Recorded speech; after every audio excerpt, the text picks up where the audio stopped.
Hey, everybody. What's up? What's up? What's going on? What's good?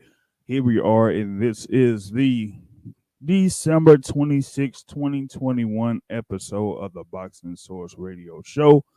I am your host, James Bell, the leader of the Boxing Source. On social media, you can follow the Boxing Source on Facebook, Instagram, Twitter, and on YouTube.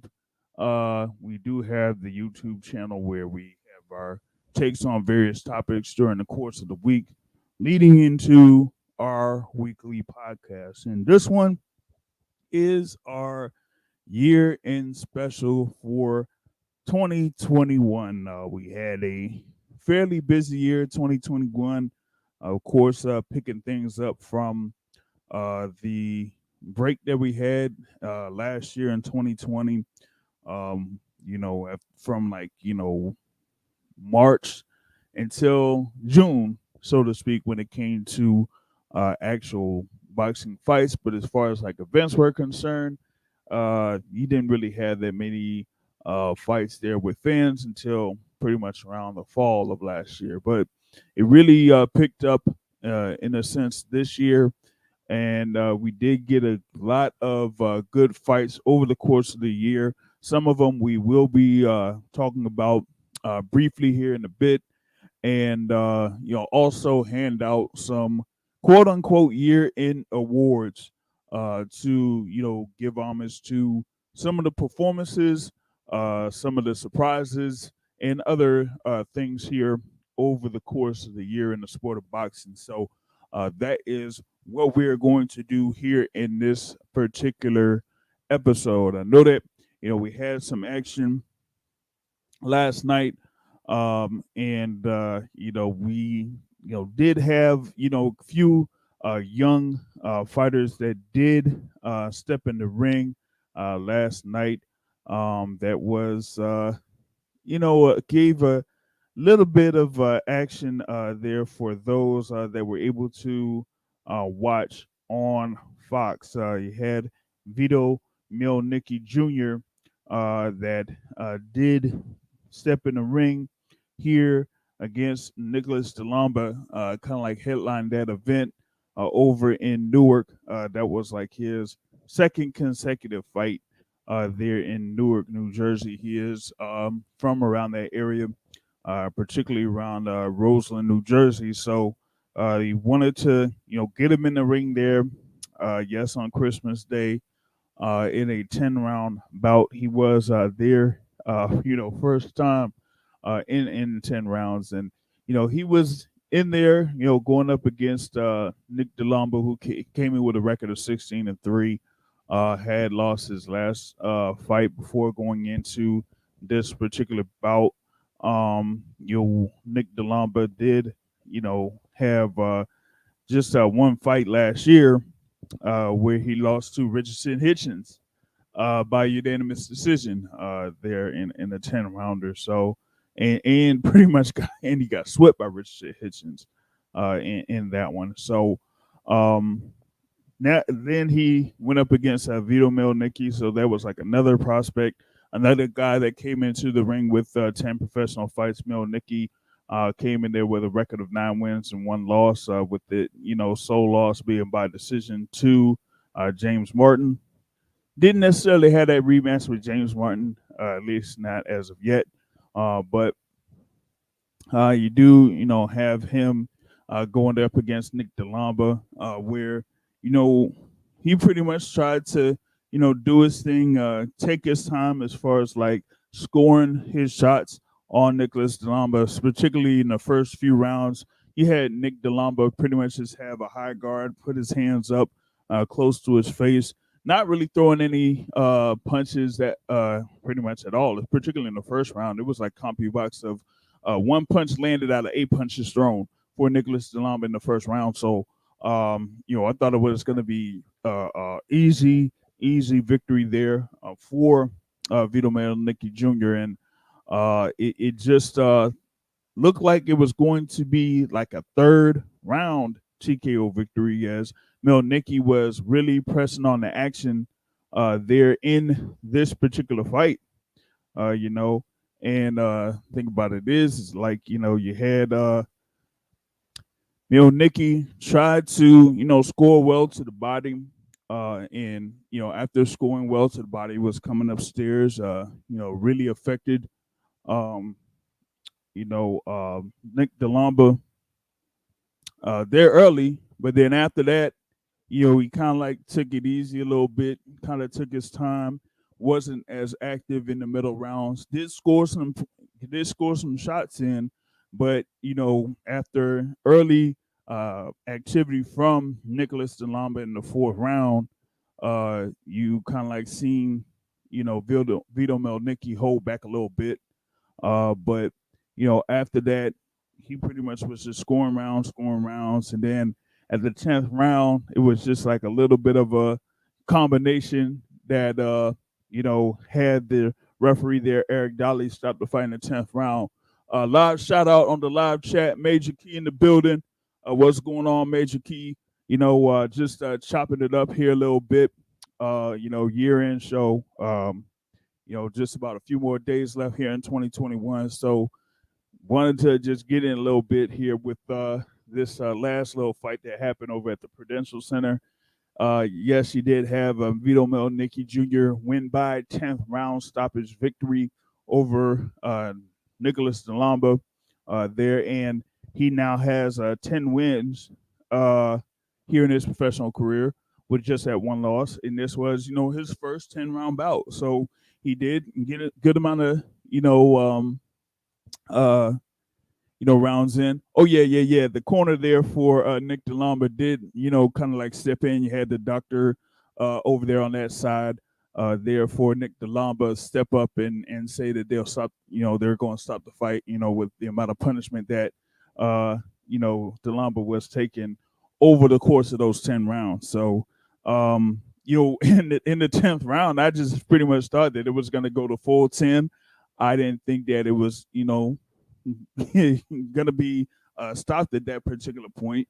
There were no real knockdowns in the fight.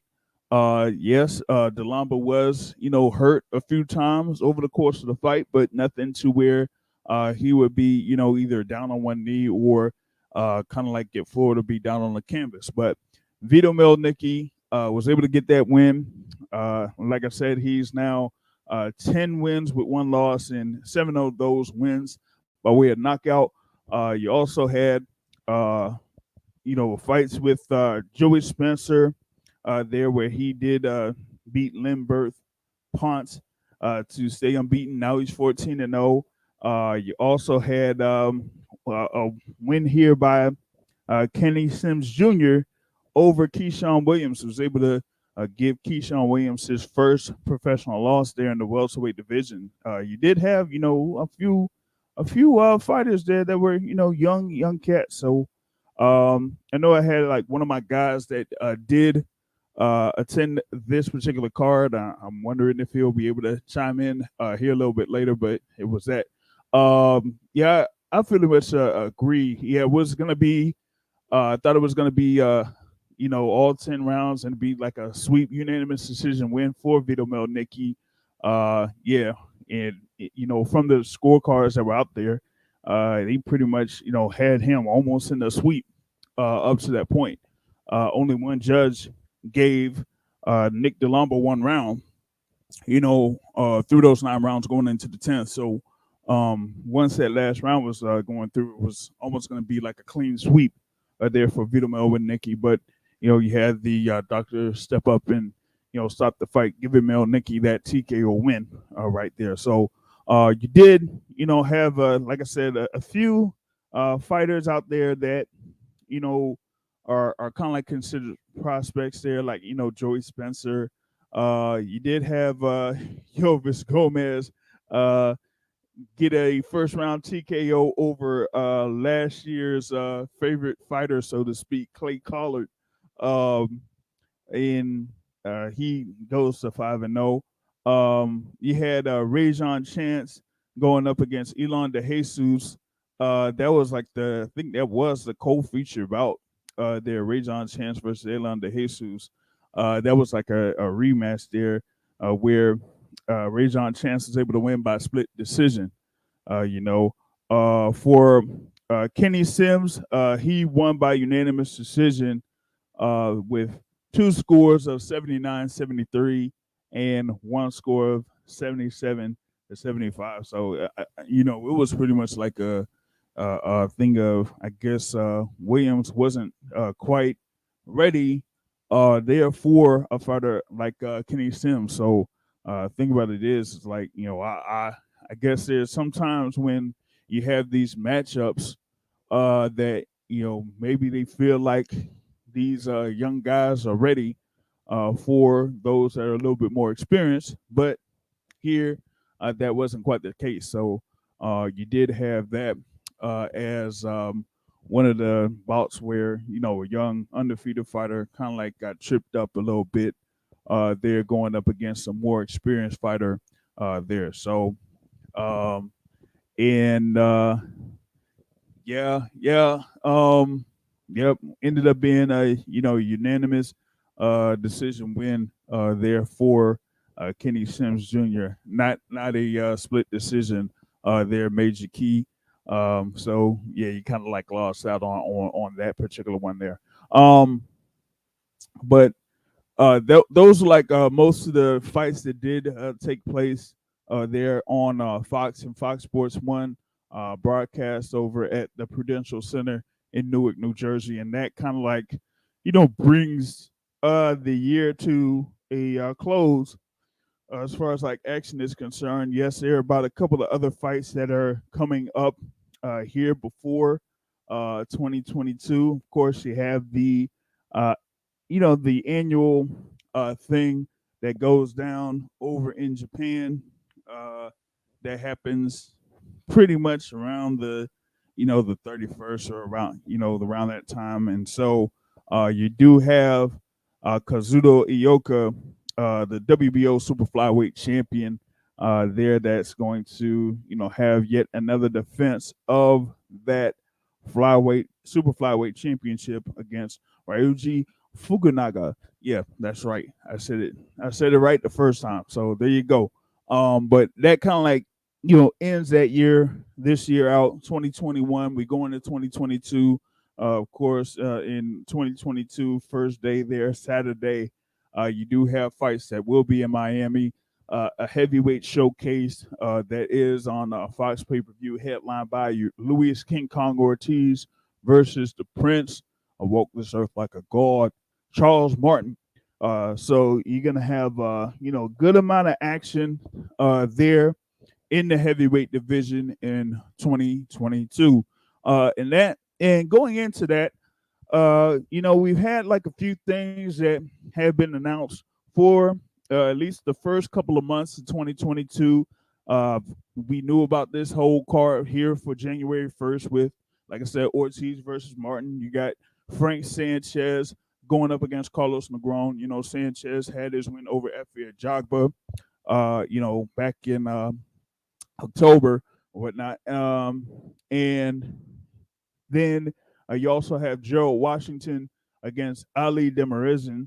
And you have a rematch, Johnny Rice versus Michael Coffey. Of course, in the first fight, Johnny Rice was able to stop Michael Coffey. Coffey was, you know, coming up there in the heavyweight ranks, and then, you know, ran into Johnny Rice and ended up getting stopped by Johnny Rice. So now they got, you know, a rematch there coming up for that particular bout. That's going to be one that I'm, you know, looking out for. I did, you know, kind of like spend a little bit of time with Johnny Rice over in Las Vegas last month. While he wasn't necessarily in, you know, full camp, but he was, you know, kind of like getting a few things going there, um, you know, out in the gym in Las Vegas before he, you know, went into a full camp. But 2022, you have, you know, of course, its first month out there with those fights. You got, of course, Joe Smith Jr. defending his WBO light heavyweight title against Callum Johnson. If he gets through that, then I don't know, maybe we'll see if he gets a unification bout. Some say that it won't necessarily be a unification after that.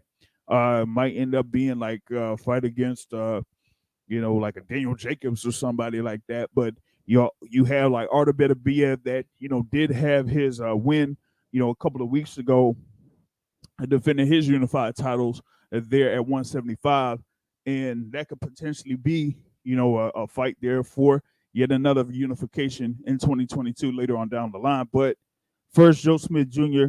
has his defense against Callum Johnson, so we're looking forward to that. You also have the WBC featherweight champion, Mr. Gary Russell Jr. That will be fighting in Atlantic City against who is like the current, so to speak, mandatory contender there, Mark Magsayo. So it'll be, undefeated Mark Magsayo. Some people call him a prospect, even though he's like there at 23-0. But he's going up against the long-standing WBC featherweight champion Gary Russell Jr. And you also will have like Tuksat Nyambayar there against Vic Pasillas. And they're saying that they're going to have Evan Holyfield also featured in this particular card too. So we definitely looking forward to that. They did originally have scheduled the fight between Keith Thurman and Mario Barrios for January 29th. Now it has been pushed down the week to February 5th there. So you're going to have Keith Thurman back in the ring for the first time since his close loss to Manny Pacquiao in 2019. That's right, Keith Thurman is back, going up against Mario Barrios. Yes, Mario Barrios, who in his last fight got stopped by Gervonta Tank Davis at 140 pounds. So you do, have, those particular bouts. They're coming up. I think you also have in February, you're gonna have Josh Taylor defending his undisputed super lightweight titles. There against Jack Catterall. That's supposed to be a mandatory defense for Josh Taylor. So that's another thing there that's coming up in February. Also, Virgil Ortiz Jr. may be scheduled to have his next bout that's coming up. They they pretty much said that Virgil Ortiz Jr. could have been facing someone there in the WBC rankings there at welterweight in David Evansian, but no, not necessarily that. It will be Virgil Ortiz Jr.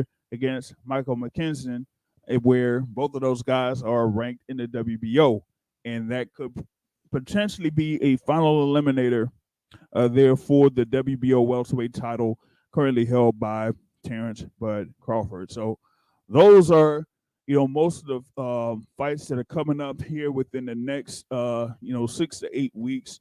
More announcements will come on down the pike as far as like the action there in boxing. So definitely, looking forward to more of that action that's coming up right there in the sport of boxing for 2022. Of course, you'll get more announcements coming here later on down the line. We gotta see how that pretty much turns out. I mean, I kind of like see that. We'll have most of these fighters here that'll kind of like set themselves up for bigger fights later on down the line, so to speak. But as of right now, this is what we have as far as like concrete, so to speak. So that is kind of like what I see coming down the pipe here so far. Outside of that, you also had like what is this? Robeson Consacao versus Xavier Martinez on January 29th as well. So that is going to be, it looks like on ESPN and ESPN Deportes there on January 29th too. So Robeson Consacao versus Xavier Martinez in a title eliminator there at 130 pounds too. So there's gonna be that, and also you do have scheduled on February 5th Jose Carlos Ramirez versus Jose Pedraza there at 140 pounds. That's going to be a key fight there at 140 with the former unified world champion Jose Ramirez there going up against the two-weight world champion Jose Pedraza. So definitely looking forward to that one. That's going to be a good action bout there at Fresno, California. But with that being said, just moving this here, real quick. Wanted to get into the year-end quote unquote award show here for the year of 2021. Like I said, there's been a lot of action there in 2021, a lot of good fights that we did have. I think that, people kind of overlooked how many good fights that we did have. And kind of like didn't necessarily appreciate what we kind of like had there this year, but we had a good amount of good fights in 2021, and definitely enjoyed a lot of the fights that did take place. A lot of good fights at the top of the divisions that we had in, like, welterweight, heavyweight, super middleweight, also in super lightweight, which I'll mention here in a bit, and also in the super bantamweight division. So we definitely had a lot of great action there. So we'll see how that kind of like shapes up here as we kind of like go through these awards and whatnot. Real quick, shout out to Major Key. Thing with he says with Joey Spencer, you might make it far. It depends on if he humbles himself to set up, knockouts versus just going out and looking for him, and that he could be a threat at 154 pounds. Yeah, he could develop himself as a viable opponent there at 154 later on down the line. I mean, currently here at 154. It's still, a very talented group at the top, but he could eventually develop himself into a well-rounded fighter that could, do some damage there at the super welterweight division. But going back into, what I'm going into here with the year-end awards, so to speak, pretty much just have like, 5 awards. I'm not gonna, really go into a lot of this other stuff or whatnot. But we have something for fight of the year, fighter of the year, upset of the year, knockout of the year, and prospect of the year. So we got 5. Yeah, that's right, 5 awards. This is like the first time that the Boxing Source has pretty much handed out awards, so to speak, for these categories. So we're going to pretty much go through those here in this one, and wanted to start off with the fight of the year. Fight of the year. Now, like I was saying before, there have been a lot of great fights. A lot of great fights that happened over the course of this year. And for me, I listed like up to 7. That's right, 7 uh candidates for fight of the year. Up to 7. That's right. And that doesn't even cover some of the other fights that maybe I didn't even mention, or that could be on here. But I put in Roman Chocolatito Gonzalez versus Juan Francisco Estrada, that rematch that was there on March 13th. You had that undisputed super lightweight bout between Jose Carlos Ramirez and Josh Taylor. You also had the undisputed title fight at 154 with Jamel Charlo and Brian Carlos Castaño. You had the unified heavyweight title bout between Anthony Joshua and Alexander Usyk. You had the WBC and lineal heavyweight title bout, the third, edition of Tyson Fury versus Deontay Wilder. You had the WBO welterweight title fight, like I said, Terrence Crawford, Sean Porter, and you had Teofimo Lopez versus George Kambosos Jr. For the unified, that's right, unified lightweight titles. So yeah, that's 7 bouts there that we had there, and I mean it was a great action in pretty much all of those fights. With the exception of the Joshua Usyk and the Terrence Crawford, Sean Porter fight. All the other ones, were pretty much close fights up until the end. You know, and I thought it was like real close here in this decision, but I gave the nod for fight of the year to the fight between Teofimo Lopez and George Kambosos Jr.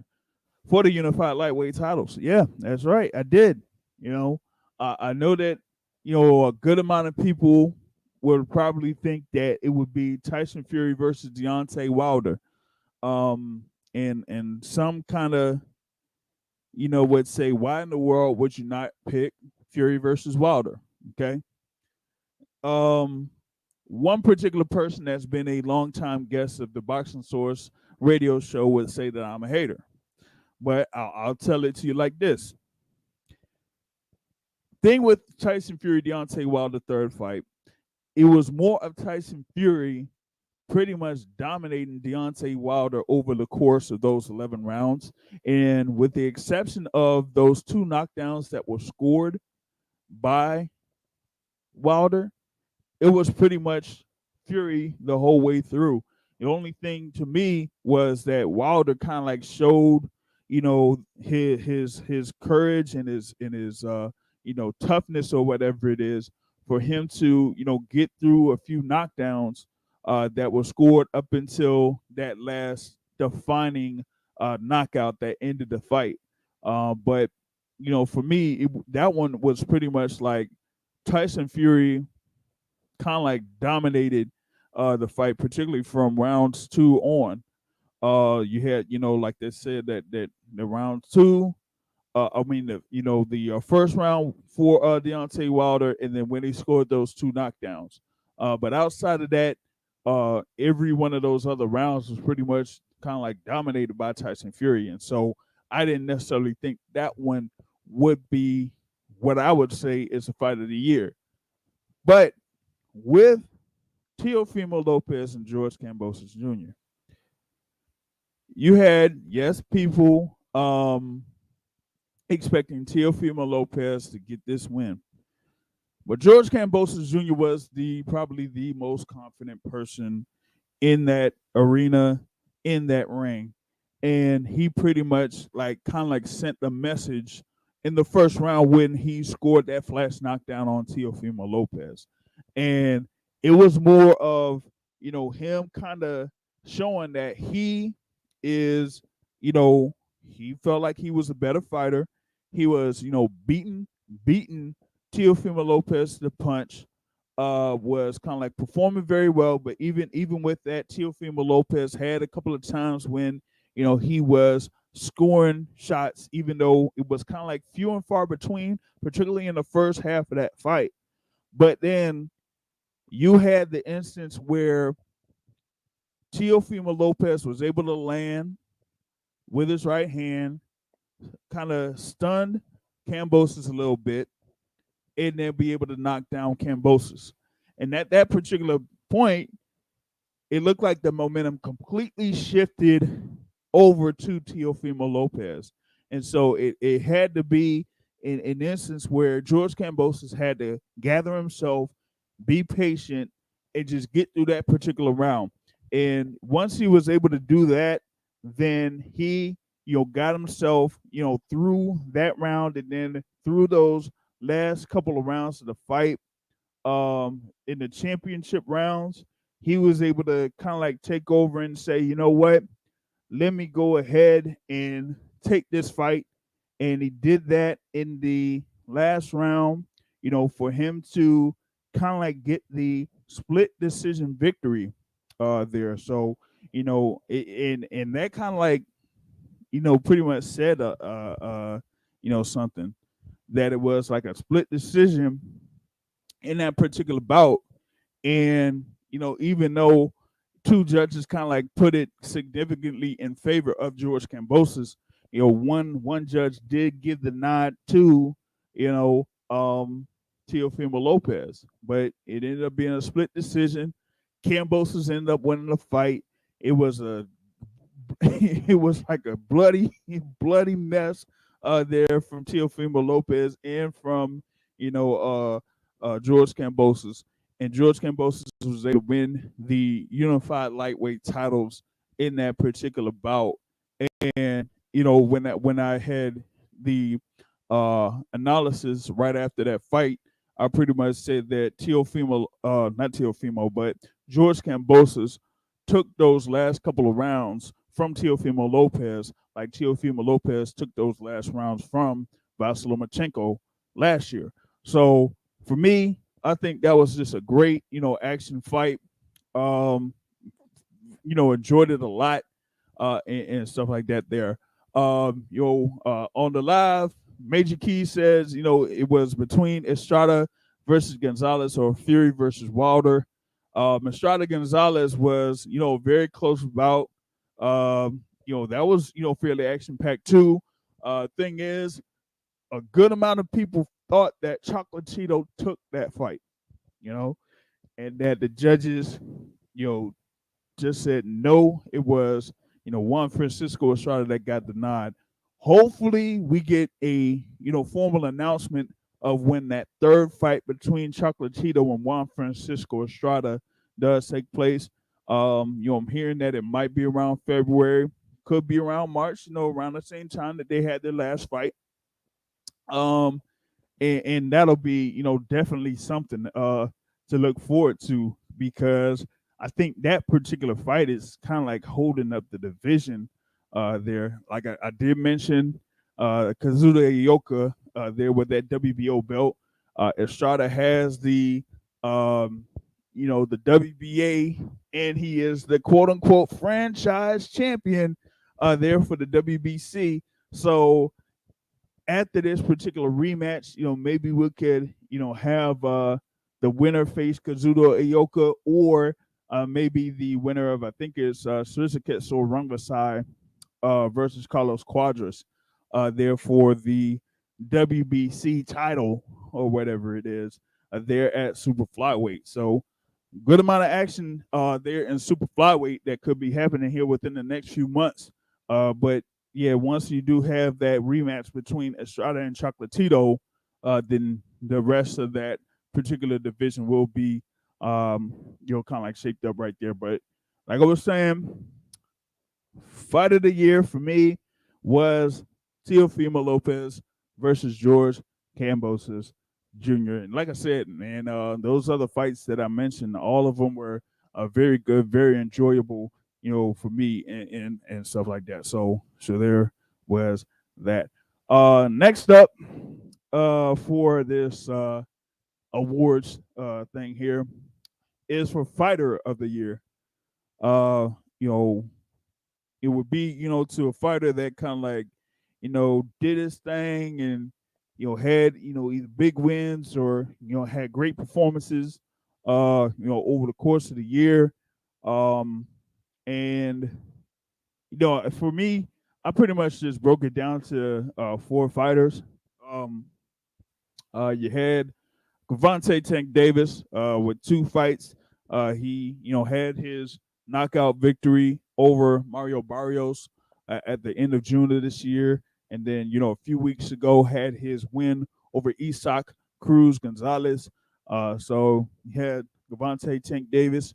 You also have Alexander Usyk, who was able to, become the unified heavyweight champion of the world with his win over Anthony Joshua that to me was kind of like one of my favorite fights. This year. It was two guys that are very skilled. There in the heavyweight division. Anthony Joshua had been a two-time unified heavyweight champion. They're going up against Alexander Usyk, the former undisputed cruiserweight champion, one of the most decorated amateur fighters out there. Also, had good success there in the semi-pro ranks before getting into the the pro ranks here. So there was that. So you had Alexander Usyk, Gervonta Tank Davis, Saul Canelo Alvarez, or Santos Saul Alvarez Barragan. Of course, he was able to get all the belts in the super middleweight division, most notably with his stoppage wins over Billy Joe Saunders over in Texas, and then the win over Caleb Plant in Las Vegas to become the undisputed super middleweight champion. And you have Stephen Fulton. Stephen Fulton, who had his thing there where he could have fought Angelo Leo last year, but it had been delayed due to Fulton testing positive for COVID. So he had his fight with Angelo Leo at the start of 2021. Was able to get a unanimous decision victory there, and then go up against Brandon Figueroa for the unified super middleweight championships with the WBC and WBO, and get a majority decision win there. So those were my four candidates for fighter of the year. And for me, the fighter of the year for 2021 is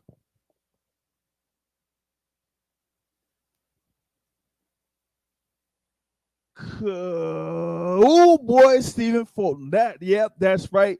No, it's not Canelo Alvarez. I didn't necessarily pick Canelo Alvarez. I picked Cool Boy Stephen Fulton. And the reason why I picked Cool Boy Stephen Fulton is because in this particular division, the super bantamweight division, that the thing is that with that, um, you had him going up against Angelo Leo, undefeated fighter. Then he was able to get that unanimous decision win over Angelo Leo, and then turn around and then go up against the heartbreaker Brandon Figueroa. Figueroa had been coming off of his win against Luis Neri, where he stopped Luis Neri, and there are people that were saying like, "Oh, yeah, Brandon Figueroa, man, he's heartbreaker. He got length and reach and all that type of stuff, and that he could get Cold Boy Stephen Fulton." But in that particular fight, man, over in Las Vegas, oh man, like Stephen Fulton pretty much fought like a great fight. He beat Brandon Figueroa to the punch multiple times. Brandon Figueroa, being a fighter that even though he's tall and he has reach, he loves to fight on the inside. And for me, Stephen Fulton was able to get in there on the inside and fight with Brandon Figueroa, and that multiple times was able to get the better of Figueroa over the course of that fight. And I know that it looked like it was a majority decision win. Therefore, Stephen Fulton, um, it was that I just felt like he pretty much won that fight fairly clearly. And, with those two performances over Angelo Leo and Brandon Figueroa, that just makes me put in Stephen Fulton as the fighter of the year. Yeah, he did have Canelo Alvarez, did get his, TKO victories, over Billy Joe Saunders and Caleb Plant. But, the thing with Canelo Alvarez is that, pretty much like everybody heavily favored Canelo Alvarez to defeat Billy Joe Saunders and Caleb Plant.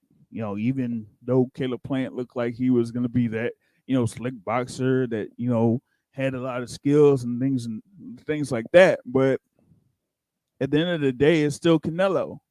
And for me, if you're not able to hurt Canelo, it doesn't matter like how much skills you have. He's gonna find a way to find you. He's gonna find a way to break you down, and then he's gonna find a way to stop you. And that's exactly what he did there against Caleb Plant. So for me, that's why I put Cool Boy Stephen Fulton as the 2021 Fighter of the Year right there. So that's who I got as Fighter of the Year. I know that a few people will probably disagree with that, but given who Stephen Fulton was fighting, and pretty much if you go like back in the day or whatever it is to like how the odds were in reference to his fights against Angelo Leo and against Brandon Figueroa, you would pretty much see that it was much closer than would be for like Canelo Alvarez being a favorite over Billy Joe Saunders and Caleb Plant right there. So yeah, I know that Canelo was fairly busy this year, but fighting Andy Yoderum, Billy Joe Saunders, and Caleb Plant, yeah, kind of get it, but it's Canelo, man. El Campeon. So yeah, big ups to you, Major Key, man. Thanks for the support there. Thanks for the support there in the live chat. Let's see, what would I go with next? Either upset of the year or KO of the year. Man, I'll pretty much like would go through the thing for upset of the year. I'm gonna see if for those that are in here live, you can pretty much like join in the conversation of who y'all thought was like the fight of the year, and stuff like that. So put in the link for that there. That's for the live chat. If you're listening in through the podcast, you will have to kind of like join in live next week when we have our next show, either January 2nd or January 3rd is when our next scheduled show is going to be.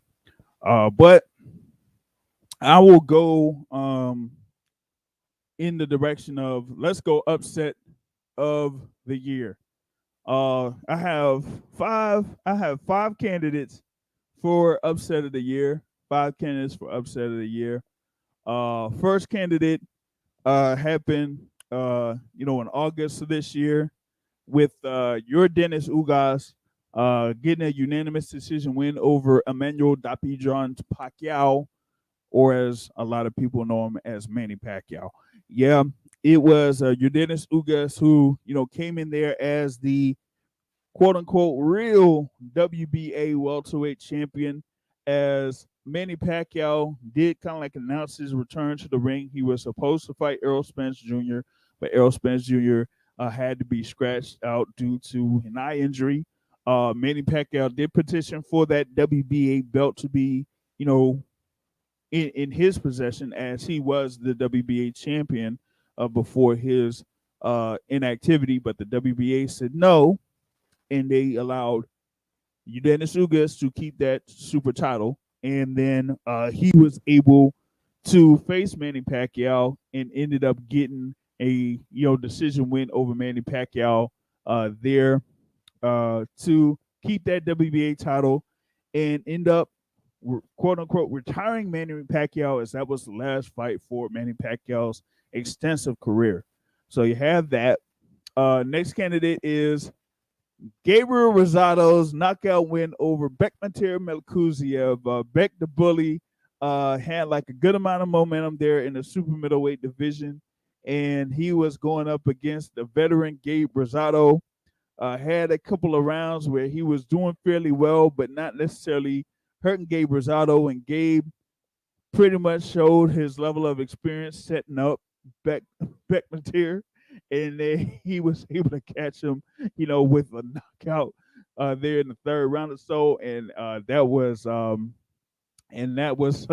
big shock to a lot of fight fans there.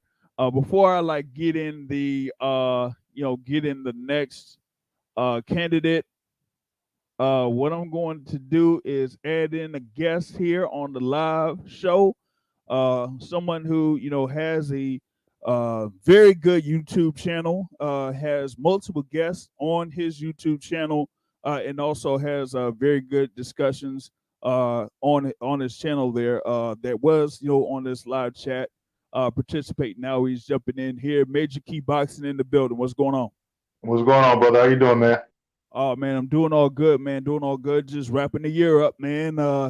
Pretty good year. Yeah. I wasn't gonna let you go dolo. Like I was listening, hoping somebody would jump in, but nobody did, So I'm gonna come up in here, and add some thoughts, because I know everybody, like you said, not everybody agrees, but it's still, it's boxing. Some of it's subjective. You know what I mean? Yeah, exactly, man. Exactly. Yeah, we do have a lot of differences and opinions in the sport of boxing and stuff like that. And but that kind of keeps the sport active, outside of the fights itself is, people talking about it, So absolutely. So there's that. Yeah, I was just going over the stuff for candidates for upset of the year. I did have Yordenis Ugas over Manny Pacquiao as one candidate. Gabe Rosado's knockout win over Beck the Bully, Matir Melkuziev as another candidate. The next one is who, I just had as fight of the year. George Kambosos' win over Teofimo Lopez there for upset of the year is another candidate. And you have fourth candidate is Kiko Martinez's knockout win over Kid Galahad. I'm just thinking about that fight, yo. Yo, I'm sorry, man. Kid Galahad got knocked.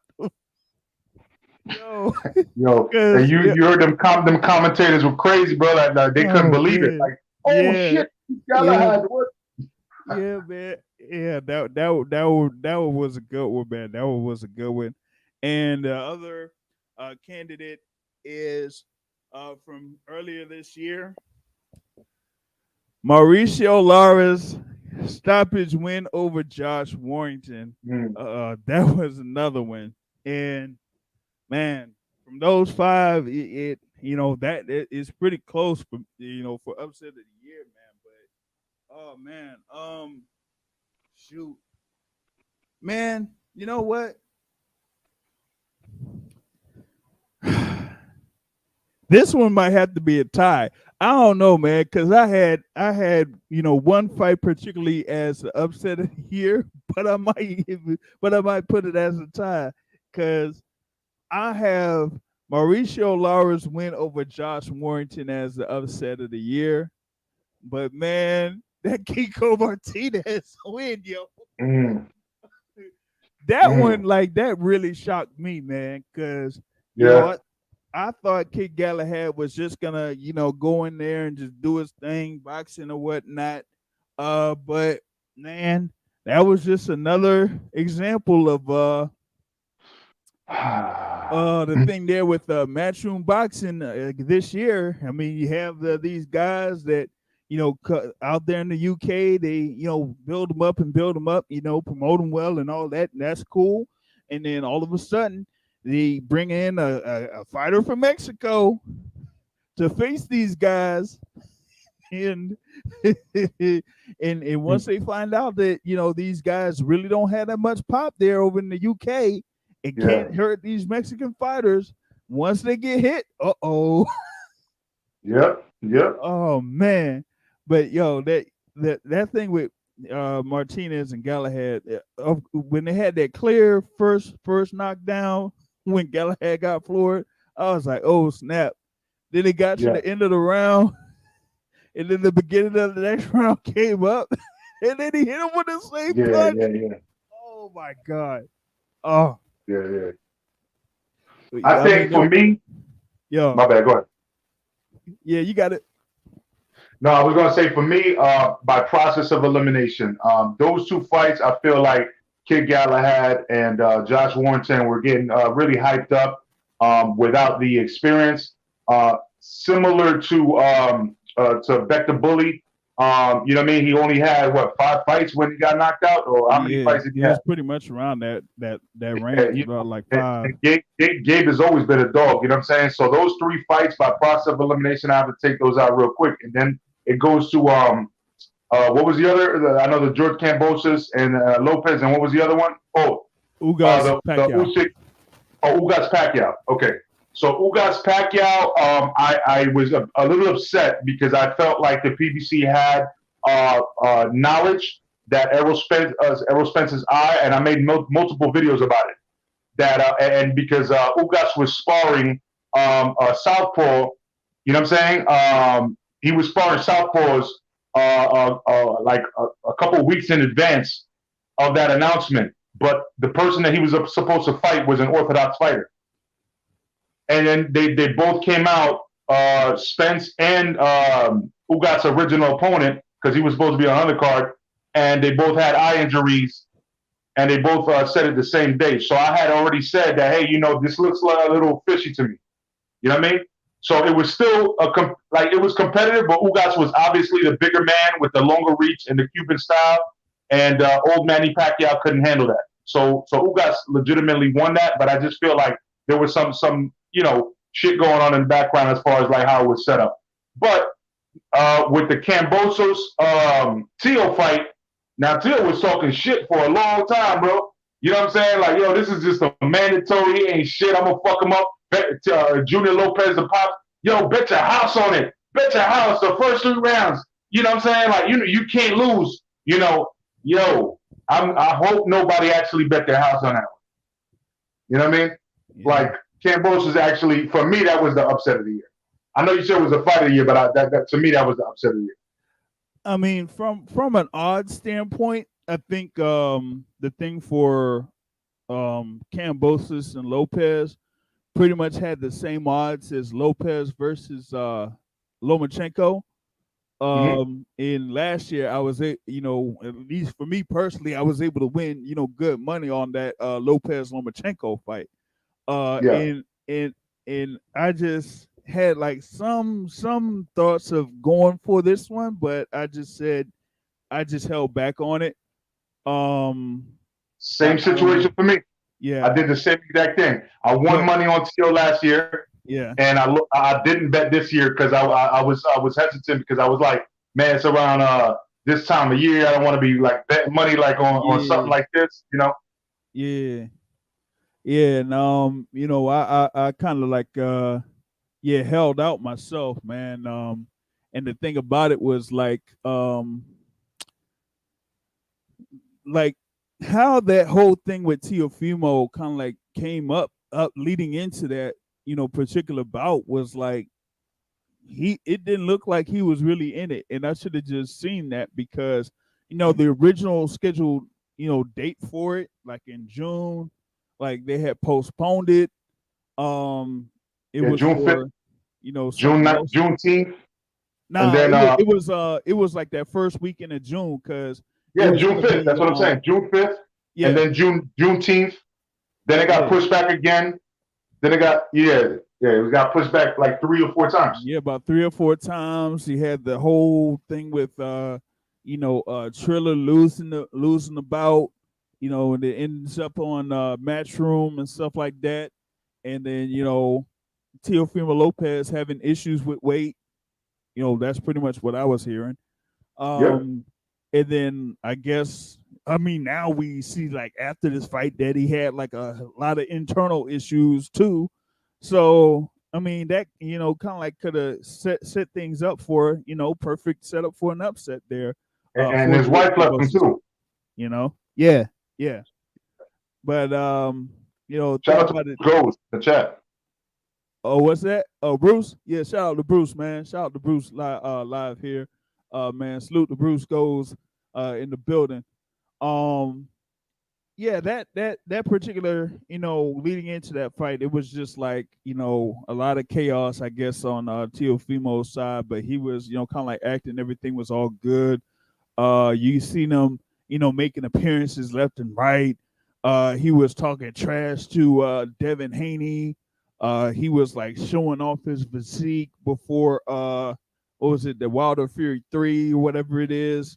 But like I was saying, with the thing when I kind of like put this as fight of the year, George Kambosos was ready to fight this guy. He was ready to fight this guy. Mhm. Yeah, I think part of the reason why I didn't necessarily put money on it was because I wasn't completely confident in George Kambosos giving off his previous fight that he had. Where he got the win, but when I saw it live, I didn't feel like he won. Mm. So maybe that was it. But George Kambosos came in there to fight, and he came in there to win, and he, pretty much showed that he could, be in there and compete against, at least Teofimo Lopez. Hopefully for Kambosos, he gets a good couple fights in 2022. Really, looking forward to seeing who he's going to end up fighting next. Hopefully it's Devin Haney, but who knows? So, Yeah. but yeah, I mean that as another candidate for upset of the year. But yeah, like I said, man, those those KO wins to me, man, I was like, oh snap, and I was like, but yeah, that Kiko Martinez one, and then Mauricio Lara. Mhm. And the thing about it is with Mauricio Lara, right? They pretty much had an immediate rematch, and if it wasn't for like the cuts happening early, I felt like Mauricio Lara was going to beat Josh Warrington again. And if he beat him again, man, that would have been real bad for Josh Warrington. Yeah.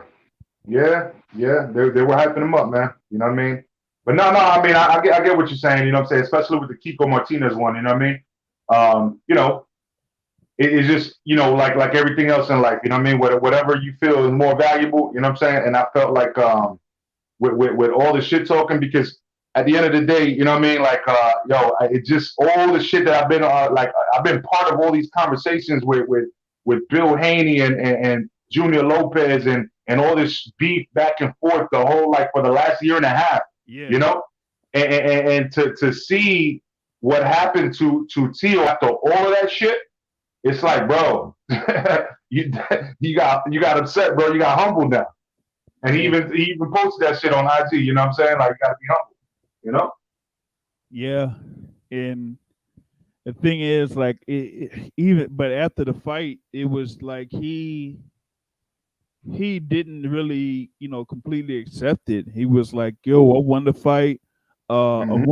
I won it 11-2. I mean, 10-2. And this ain't over. The takeover is still here. And this, that. And, he was still like doing backflips and all that type of stuff. And I'm like, Denial, bro. Denial. Yeah. You know what I'm saying? And then he went to the hospital, figured out that something else was wrong too. Like, damn, maybe you weren't thinking right, bro. And finally, I guess people spoke to him multiple times or something, and finally, like, it got through to him that, hey, you know what? Shit, it's on the judges, man. It was a unanimous decision. It wasn't even a split. Nah, they had a split. It was a split. Who had it for Tio? Somebody had it for Tio? Yeah, they had it 114, 113 for Tio. Damn, I forgot about that then, bro. Shit. Yeah, man. But yeah, that one, to me was like a very good fight, and yeah, that was a good upset. It's just that those two fights kind of like stood out, and for me with those two fights, with the Warrington and Galahad fight, right?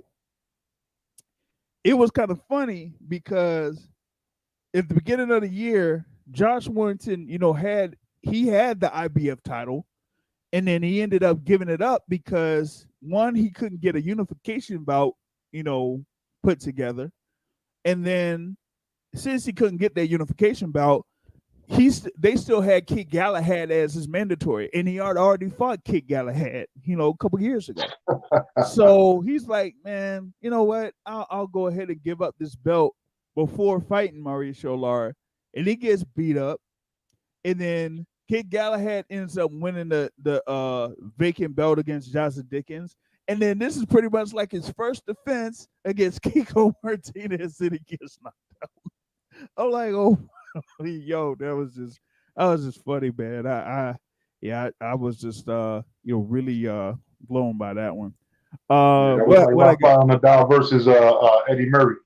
Yeah, You know what yeah, I mean? man.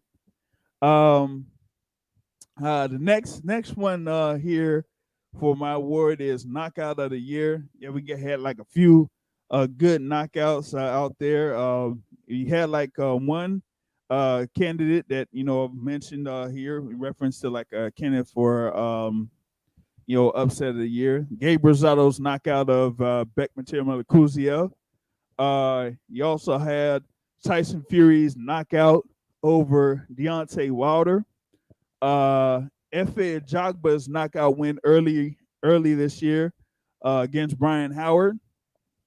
And uh, even though it wasn't necessarily someone getting floored, but I had to put this on here because it was just it was a Chris Tucker, which one of y'all hit me moment when Alicia Baumgartner stopped Terry Harper. That one, that was crazy. And you also have Oscar Valdez's knockout win over Miguel Burchelt for him to win that WBC super featherweight title. And from those five candidates, man, I would say it's fairly close, but I gave the nod to Oscar Valdez's knockout over Miguel Burchelt. That one was like a definitive knockout, like bam. We agreed on this one. We It, definitely agree on this one. And it that was Bumgarner one though was close too, though.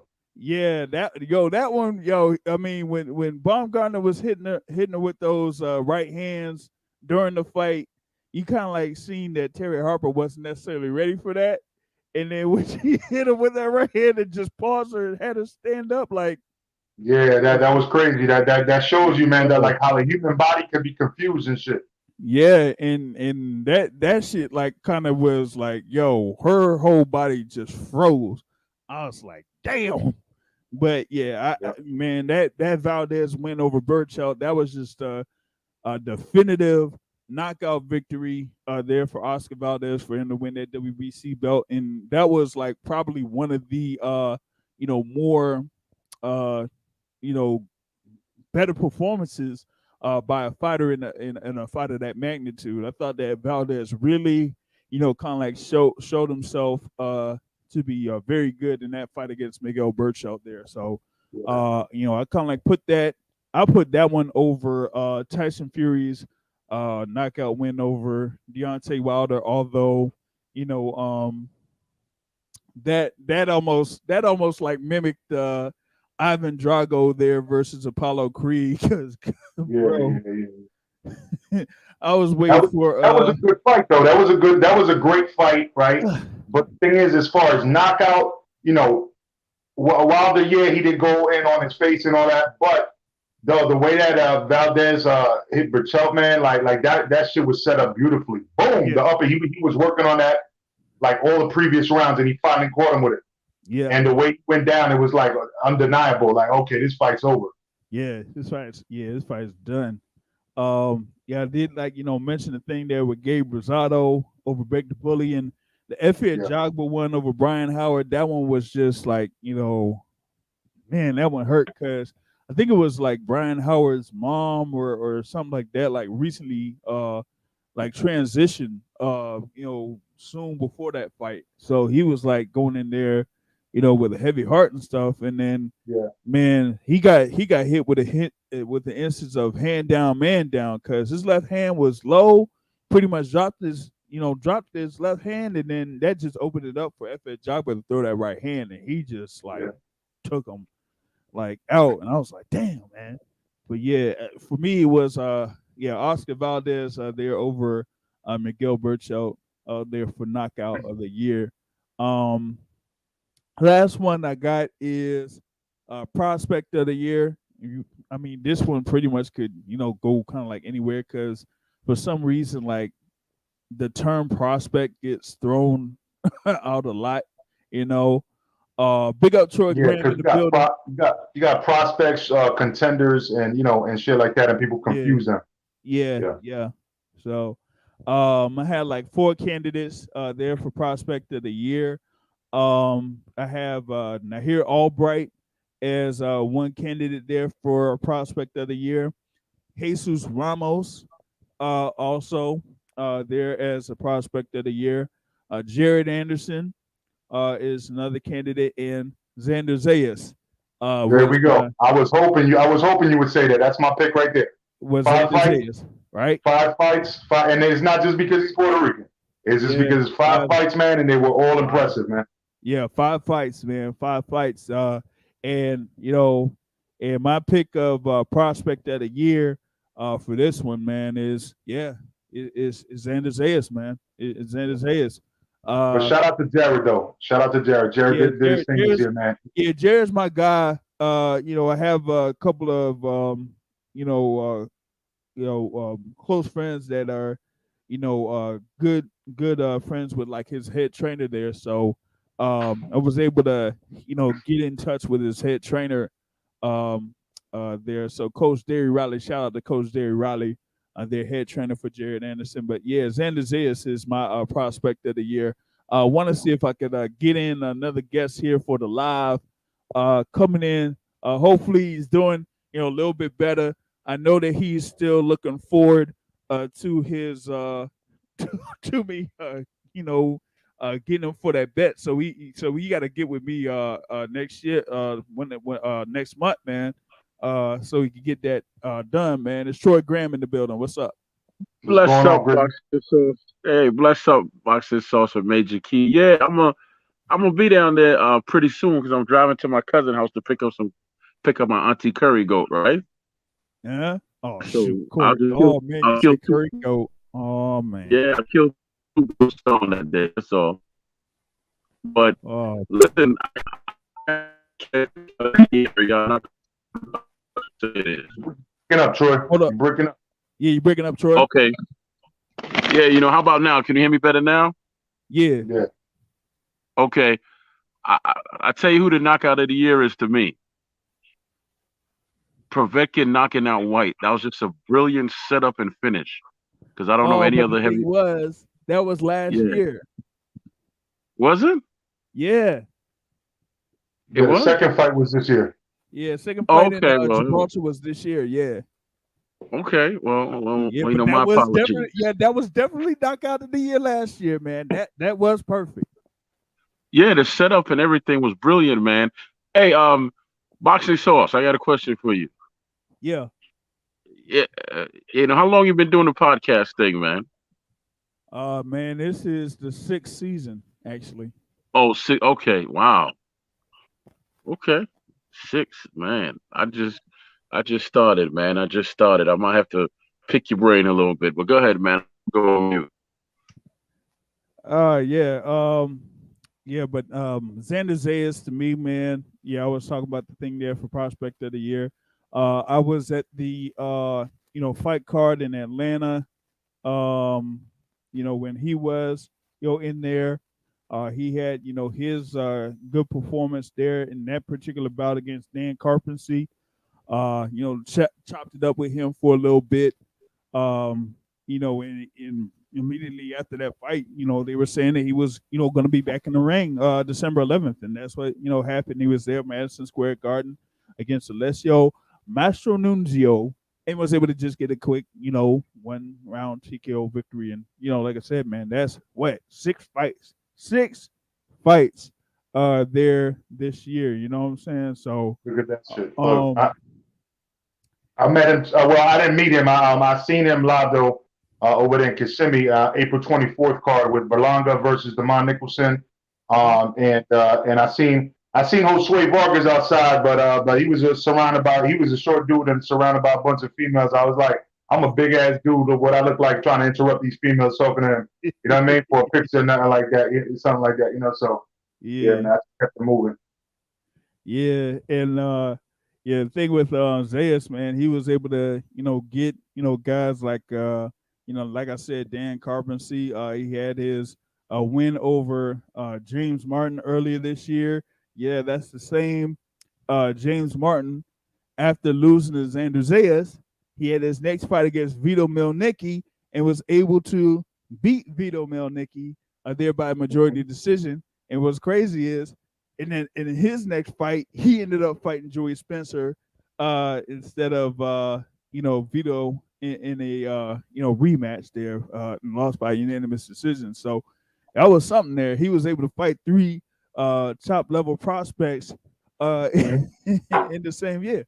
But that's what's up. But yeah, big up Xander Zayas though. He is, someone to definitely watch out for.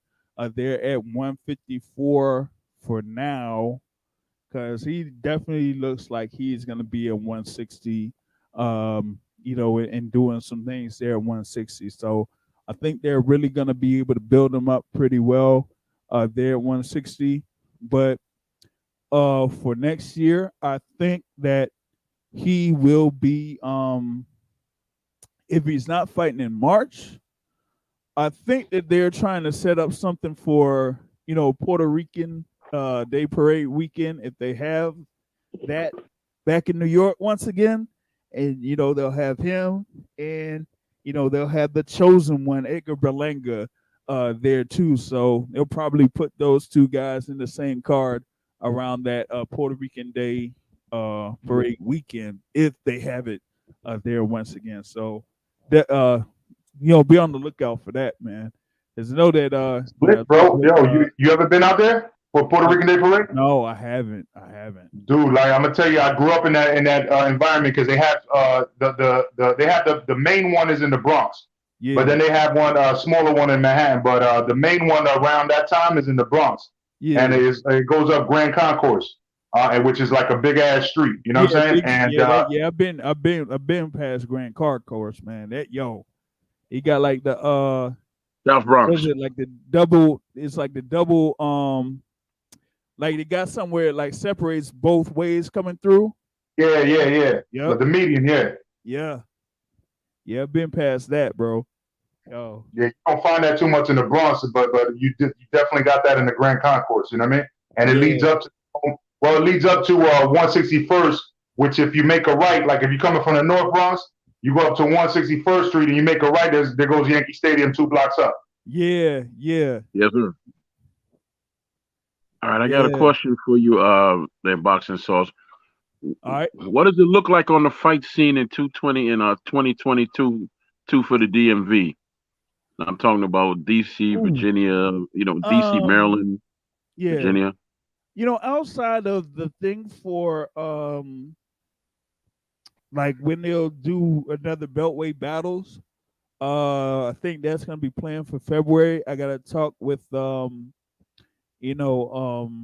few folks on that, because they're trying to see if they could do the rematch there for Kobe Abridi and Suleiman Sagawa. There at that entertainment and sports complex. But outside of that, I haven't really seen much for fights being in this area. And I'm not necessarily sure how that's going to shape up, because you got like a few things that are coming up here within the DC area. So I'm not sure how that's going to work out. Gotcha. What about our mutual acquaintance, Chop Chop? Oh, with Chop, Chop did, kind of like mention that he wanted to, get in there with the young cat there, Yeah, the young boy.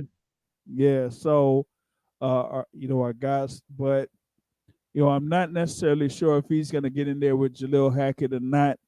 I would have to talk with a few guys there within Mayweather Promotions. My guy Derek Curry. Did you say Mayweather? Here in this area, so he'll probably tell me a little bit more about what'll happen with Jalil Hackett.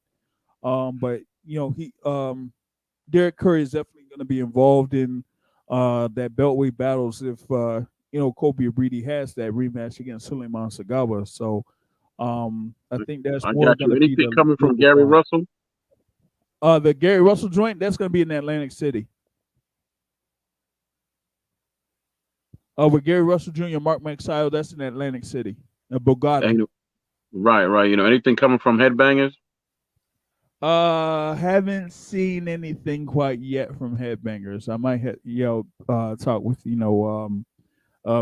Patrice Harris or you know coaches out there. So I had to see how that'll work out. And in Major Keys, what does it look like in Florida, man, on the fight scene for 2022? Shit, to be honest with you, man, this shit is open over here, man. But we also seen the worst cases of this new Omicron or whatever. This shit is like the worst since this shit started. So since COVID started, period, right? And so right now, everybody there's a lot of hesitation, but people out here that they just like I never seen Walmart so busy. I know Walmart gets busy on Christmas Eve, but I never seen it get so busy in my life, bro. Like there was police outside telling people, like turning people away like 20 minutes before the store closed. You know what I mean?